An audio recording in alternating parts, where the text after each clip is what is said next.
You're watching Tag TV.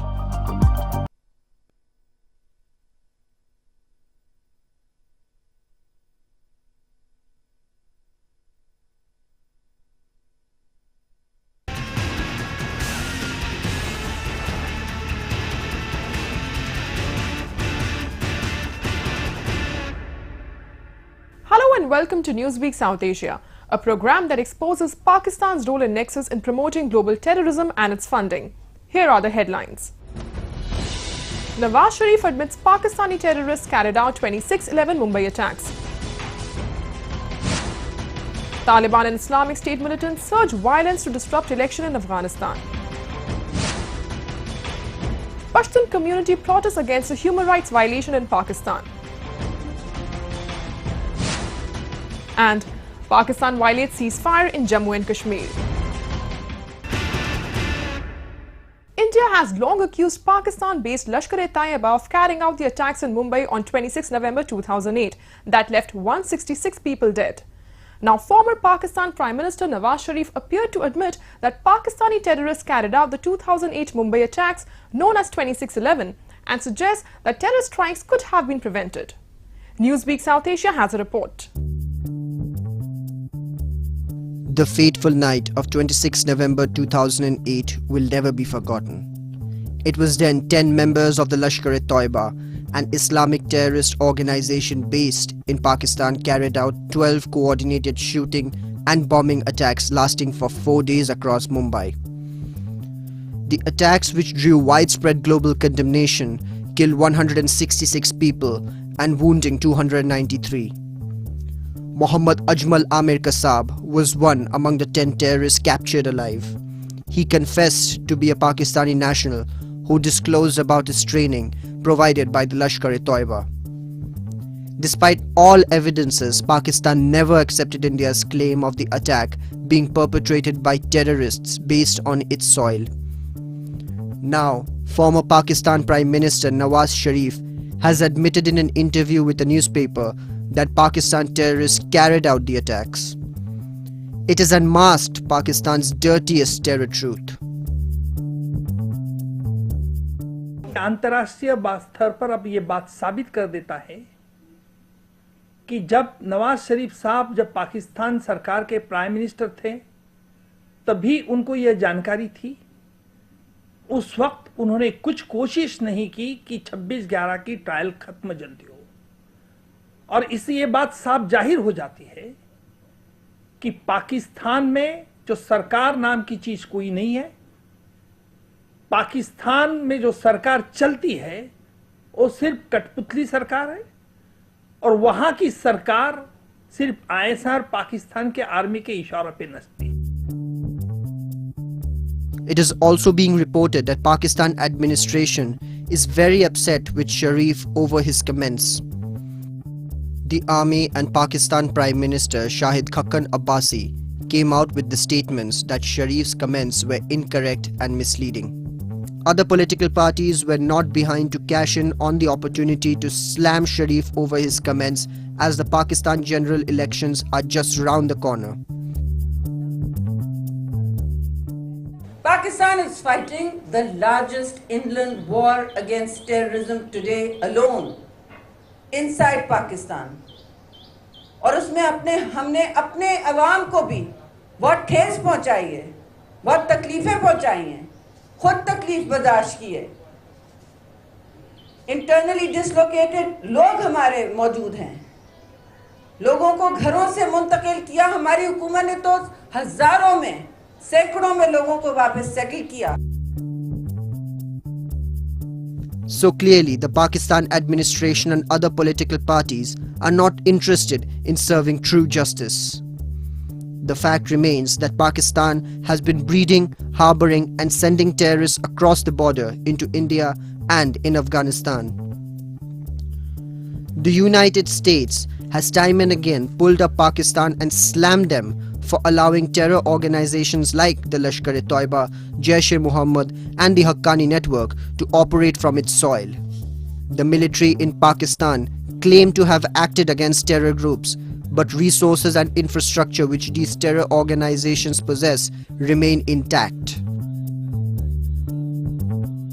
देखिए, एक बात बहुत साफ है, भारत बार बार इस बात को कहता भी रहा है, इस बात से पुख्ता सबूत भी देता रहा है कि जो मुंबई में आतंकवादी हमला था वो पाकिस्तान पर आयोजित था, पाकिस्तान में उसके ताने बाने के बिना गया था और वो शैतानी हरकत कहीं ना कहीं वहाँ से प्रायोजित थी। इस बात के पुख्ता सबूत भी दिए गए। बार ये अलग बात है कि पाकिस्तान उसको नकारता रहा, उसको झुटलाता रहा, लेकिन वो जितना नकारा उसने और जितना झुटलाया उतना ही वो एक्सपोज हुआ। For the people of Mumbai, the wounds of the night of 26 November 2008 are still fresh. A group of 10 terrorists split into pairs and spread across the entire city, spraying bullets and hurling grenades across the places like the iconic Taj Mahal Palace Hotel, Trident Hotel, Chhatrapati Shivaji Terminus, Leopold Cafe, and the Nariman House, which is a Jewish community center amongst others. नवाब शरीफ ने कहा है कि जो 26/11 का हादसा था वो रोक सकते थे, उन्हें सब पता था कि 26/11 का हादसा प्लान होने वाला है। अगर उसके हाथ में था तो ये 26/11 हादसा रोकना चाहिए था। ना ही 26/11 हादसा होता, ना ही मुझे गोली लगती, ना ही कई लोग मरे जाते, ना ही पुलिस हमारे शहीद होते। वो हादसा की वजह से सभी की जिंदगी बदल गई। Nawaz Sharif's apparent consolatory remark on the state's role in terrorism, however, is unlikely to indicate a concrete shift in Islamabad's position. Many terror groups, be it the Haqqani Network, the Taliban or the Lashkar-e-Toiba, have their bases in Pakistan and they operate openly on the behest of Pakistan's army and the intelligence agencies. Let's move on to Afghanistan, where the violence continues unabated. Perpetrated by the Islamic State and the Taliban, a number of blasts followed by a gun battle hit the Jalalabad city. Experts believe the surge in violence is to disrupt the parliamentary elections scheduled in October this year. Newsweek South Asia has a report. May 13th was a horrific day for the people of Jalalabad when the Islamic State militants targeted regional government offices in the busy areas of the city. The attacks first started when a suicide bomber blew himself up and allowed the other attackers to move into the building. Eyewitnesses narrated the horrific attack, which claimed many lives.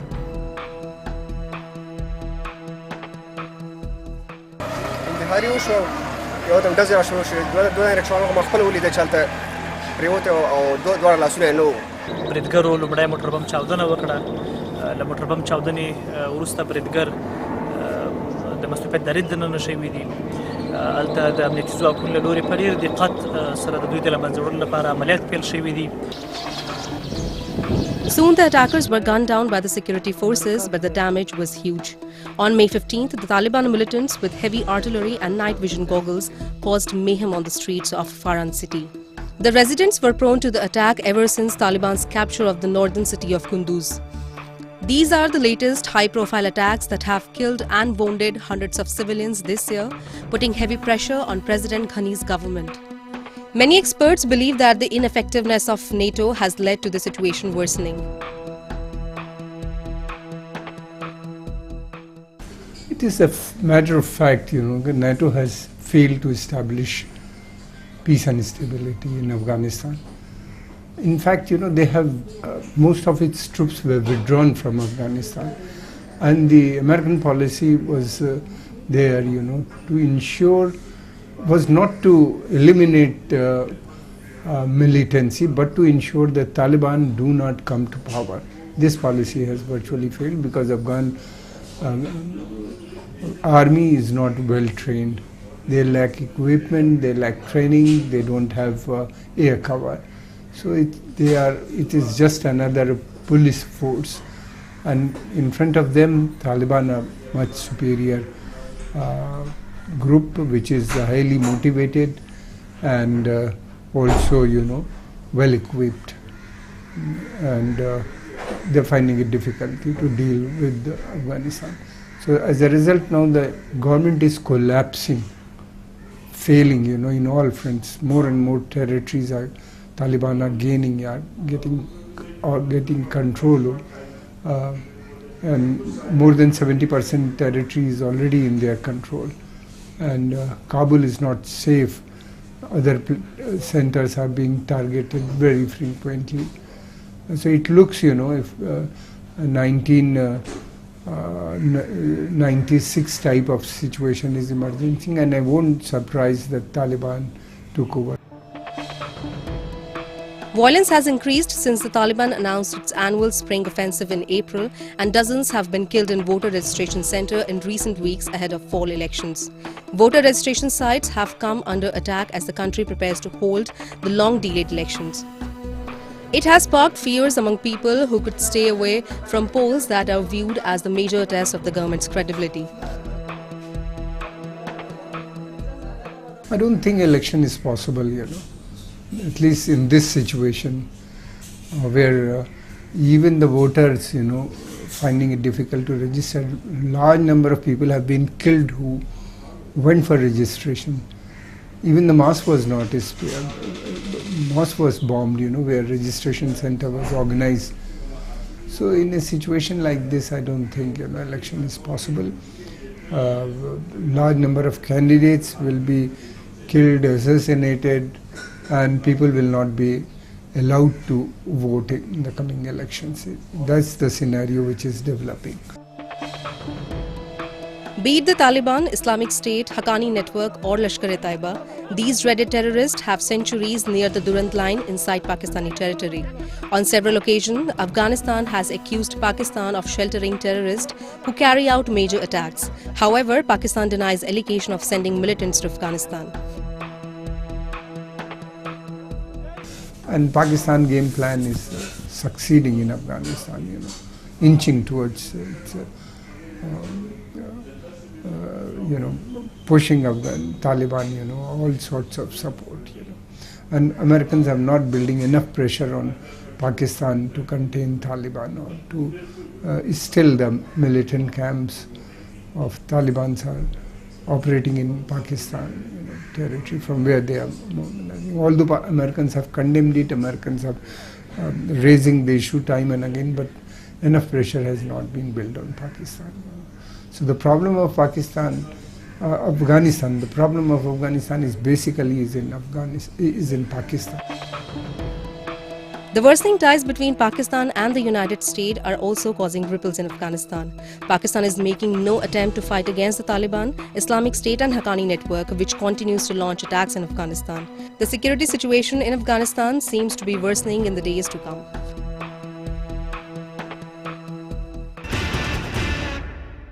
Moving on, the Pashtun community in Pakistan continues to protest against the Pakistan Army and the government for carrying human rights abuses. Living in Khyber Pakhtunkhwa province and federally administered tribal areas of Pakistan, the Pashtuns are facing threats from the Taliban and the army. Newsweek South Asia has a report. A massive crowd gathered in Karachi city to demand an end to the human rights violation by Pakistan's military in Khyber Pakhtunkhwa and federally administered tribal areas. The rally was organized by Pashtun Tahaffuz movement amid restrictions and a string of detentions of their activists.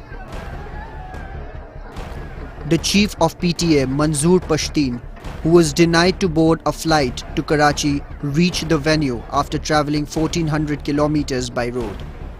He exposed the nexus of Pakistan Army and the Taliban. Let me repeat this in Urdu. Taliban are being brought back to Waziristan under the Peace Committee pseudonym. They carry out killings and then point fingers at random people. We no longer accept random explanations. Several Pashtun men and women gathered at the rally with pictures of their family members who are allegedly picked up by security forces. 7 years old Atika, whose father has been missing for 2 years now, addressed the gathering.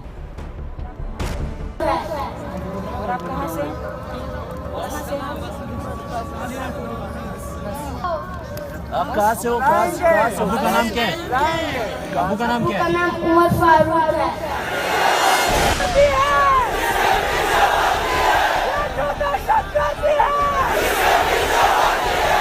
The Pashtun movement is not limited to Pakistan, but Pashtuns living in Canada, Europe and the United States are also raising concern over the growing atrocities on the community by Pakistan's security forces. The Pashtun Council of Canada recently staged a protest outside the Consulate General of Pakistan in Toronto to show their solidarity with Pashtun Tahaffuz Movement or PTM.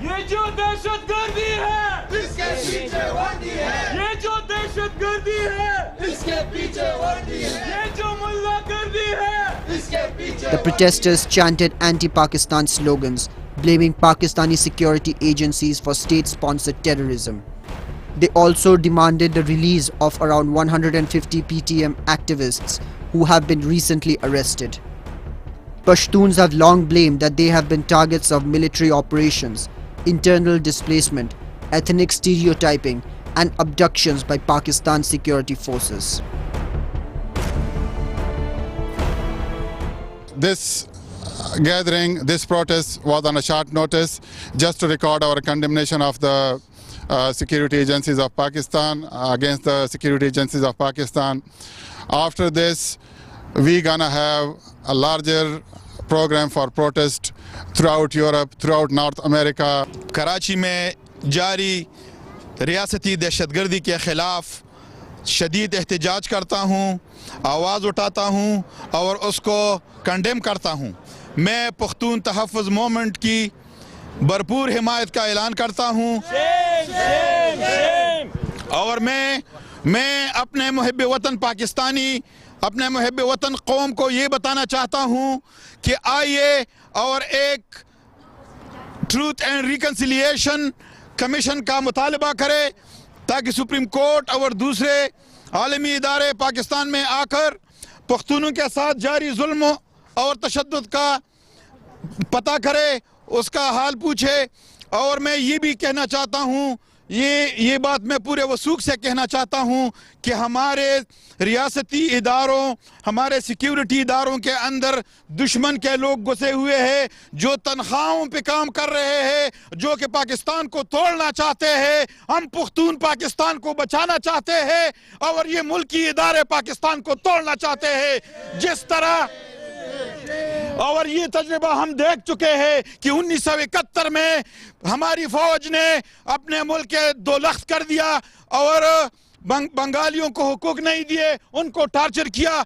Pukhtun तहफ़्फ़ुज़ movement के साथ इजहार यकजहती के लिए जमा हुए हैं और हम हुकूमत से ये मुतालबा करते हैं कि पुख्तून पाकिस्तान के पुरामन शहरी हैं और पुख्तून तहफ़्फ़ुज़ मूवमेंट अपने हकूक़ चाहती है आइन और दस्तूर के अंदर। हम पाकिस्तान के आइन को तस्लीम करते हैं, हम पाकिस्तान के दस्तूर को तस्लीम करते हैं, लेकिन पाकिस्तान को भी चाहिए कि पुख्तूनों के हकूक़ तस्लीम करे। अगर आइन के शेक 10 और 14 हमारे लिए नहीं है तो ये भी बता दें कि ये किसके लिए हैं। जो लोग आइन तोड़ रहे हैं उनके लिए सब हकूक़ हैं और जो आइन के दायरे कार में रहते हुए अपने हकूक़ मांगते हैं तो उनको कभी जहाज़ों से उतारा जाता है, कभी बमबारी उन पर की जाती है। The Pashtun Tahaffuz movement was started by a young Pashtun activist in 2014. They also demanded an end to the extrajudicial killings by security forces, transparency around a campaign of disappearances allegedly perpetrated by security forces that have accompanied the war against Taliban, and the treating of citizens with greater dignity and security checkpoints. They accuse that the Pakistan Army functions along with militant groups in the region and indiscriminately uses forces against the innocent Pashtuns.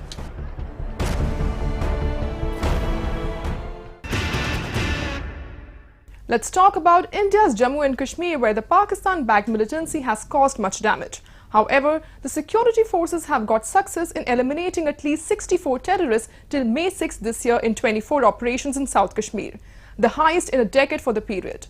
Recently, the government of India has announced suspension of operations by security forces in the Kashmir Valley in the month of Ramzan. But Pakistan Army continues to violate ceasefire. Newsweek South Asia has a report. Pakistan continues to create instability in Jammu and Kashmir by using the army and militants. Though the government of India has declared suspension of operations, Pakistan resorted to unprovoked firing near the border post in Arnia sector in Jammu district. A soldier who got injured succumbed to his injuries. 2 civilians also received splinter injuries and were later declared dead in the hospital. Cease fire violation जो हुआ है उसमें अभी तक एक लड़के को splinter injury है और बाकी जगह पे जितने भी लोगों का रेस्क्यू है वो हम कर रहे हैं।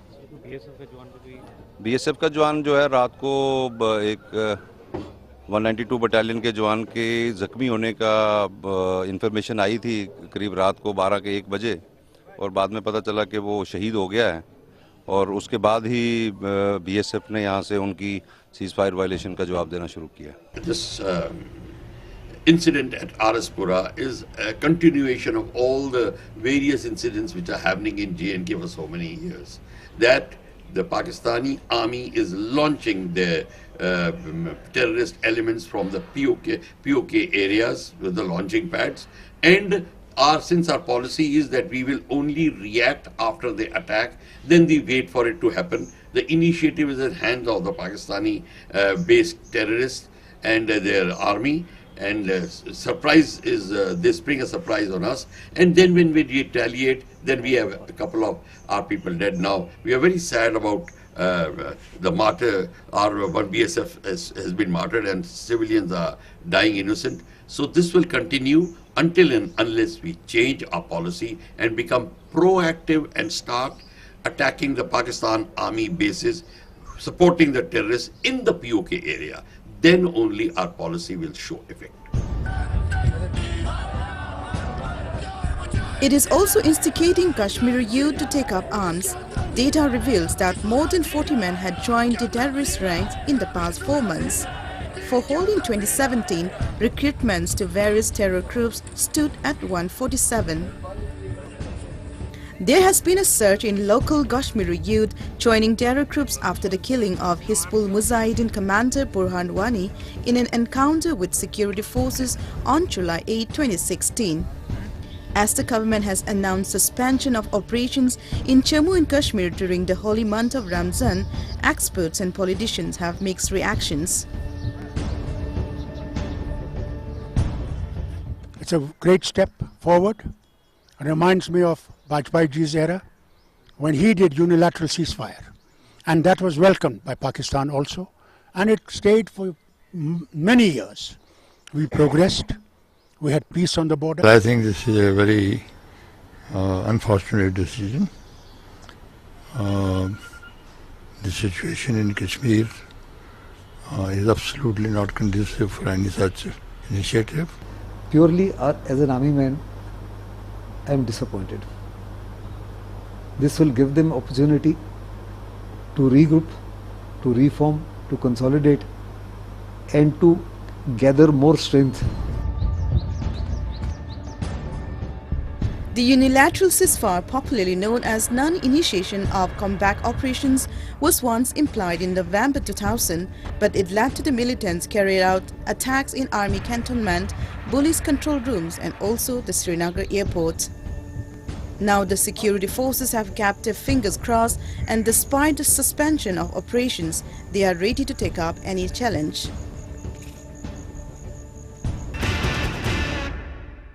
And with that, we come to the end of this edition of Newsweek South Asia. We will be back next week with more news, views and analysis from the subcontinent. Meanwhile, do keep writing to us at nwsa@anin.com. This is Mariam signing off on behalf of the entire production team of Newsweek South Asia. Goodbye and take care.